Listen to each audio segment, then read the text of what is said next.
Yo, Big Kish back up in here. We about to go over why won't Kendrick Lamar ever cut ties with his family. Well, let me read it. Why Kendrick Lamar will never cut ties with this deadly gang. He did a beautiful edit, you know what I mean? But we about to get into it, you know what I mean? Let's just dive into it, man. We already know why, but let's just see what type of edit he put together. Without further ado, let's get it. Compton, which is the blood side of Compton, is having a moment. And that's because they're related to Kendrick Lamar, who is arguably the most significant rap artist in the world. Compton, I could have easily came out and said, I did this, I did that. I a whole bunch of out in front of just giving out fact where I'm from. You know the crazy thing about Kendrick, bro? My first encounter with him, he thought I was somebody else, bro. He low-key tried to press me. Who? Kendrick Lamar.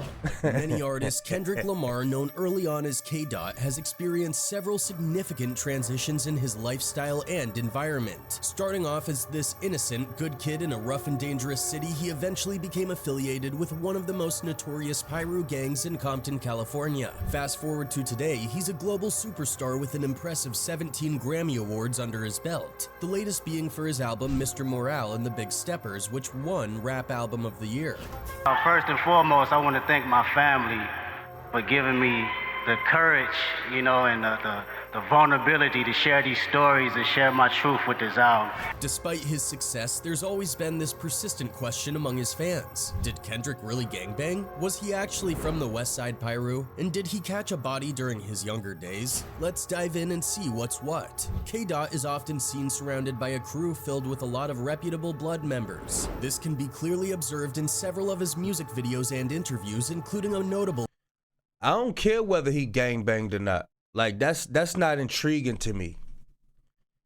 It's that type of stuff is intriguing to the people who never been around that type of stuff.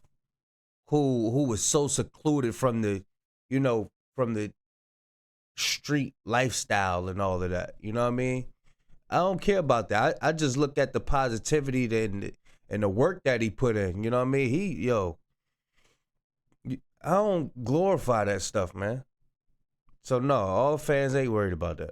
One with Noisy, where he takes them through his personal experiences growing up in Compton. In that video, you can see multiple blood members in the background, some even stepping up for interviews. Compton, I could have easily came out and said, I did this, I did that. I a whole bunch of in front of just giving out fact where I'm from. In Los Angeles County, especially in places like Compton, it's almost seen as a necessity for artists to have some gang affiliation for protection. Just look at Chris Brown and Soulja Boy, both have ties to gangs for that reason. But that was real. It was easy. It's mad easy for him to come out and be like, yeah, I did this, I did that, I did this. Man, look. Poor child. Look at this poor baby. Pray for him, y'all. Pray for him.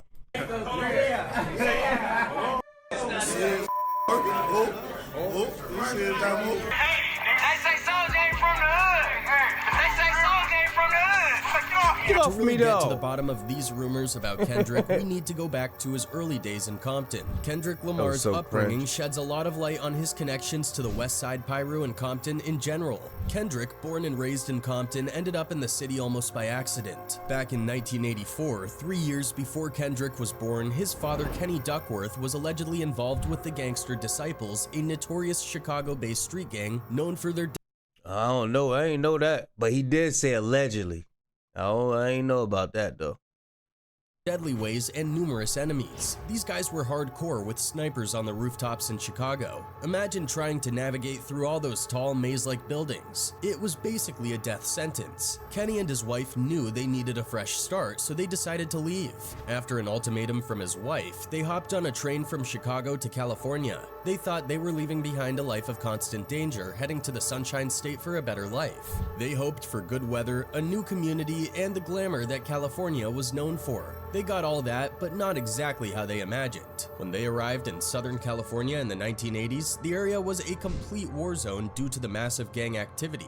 Sure, they got the sunny weather, but the communities they ended up in were infested with violent gangs. The glamour was there too, but in the neighborhoods they found themselves in, the only thing being glamorized was gang life. In a Rolling Stone interview, Kendrick Lamar opens up about his tough upbringing in Compton.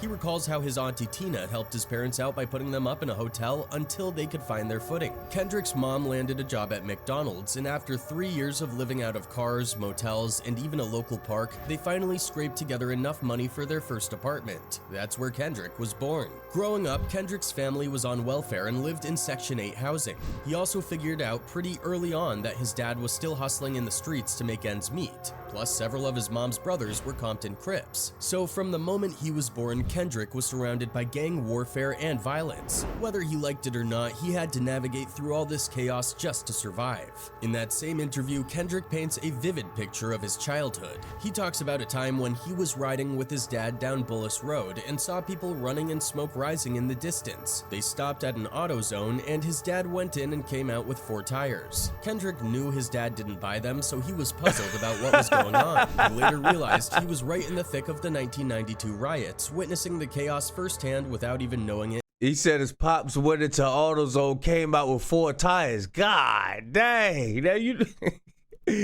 hey bro, he was looking like, Dad, you know you ain't got enough money for that. How the hell you? At the time. Way for people to vent their frustration.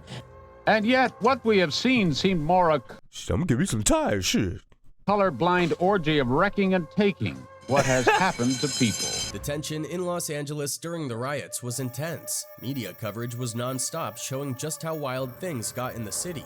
Kendrick and his family saw it all unfold in front of them. God, I never seen parents teaching children to steal. If I had done that, my mom would beat the stuffings out of me if she had caught me stealing. But these parents teaching their kids to steal, I can't understand it. He recalls getting home that day and hearing his dad and uncles talking about grabbing whatever they could from stores. He thought they were planning to rob places, which was a real eye-opener for him. As he watched the news and heard about the Rodney King beating, things started to click. He asked his mom, so the police beat up a black man and now everybody's mad? That's when he began to understand the deep-rooted issues of police brutality, not just in LA, but across America. But that was just the beginning of Kendrick's harsh education about the world he was living in. He witnessed his first at just 5 years old. He describes how it happened right outside his apartment building. A guy dealing drugs was shot point blank with a shotgun. Seeing that kind of violence at such a young age had a profound effect on him. It made him realize that this wasn't just something he'd see occasionally. It was something he might have to get used to. But that wasn't the only Kendrick witnessed. Just 3 years later, while walking home from Ronald E. McNair Elementary School in Compton, Kendrick saw his second murder. This time it happened at Tam's Burgers on Central and East Rosecrans. That Tam's right there, y'all. Where he grew up. Hey, but that look. wasn't the only Ronald E. McNair Elementary School in Compton. Kendrick saw his second murder. This time it happened at Tam's Burgers on Central. Hey bro, they said this spot is the spot. This shit is historical for real, for real. I think this the joint where he said that Suge Knight thing happened. I told y'all in the last video. And East Rosecrans, just 6 blocks from where he grew up. He remembers it vividly.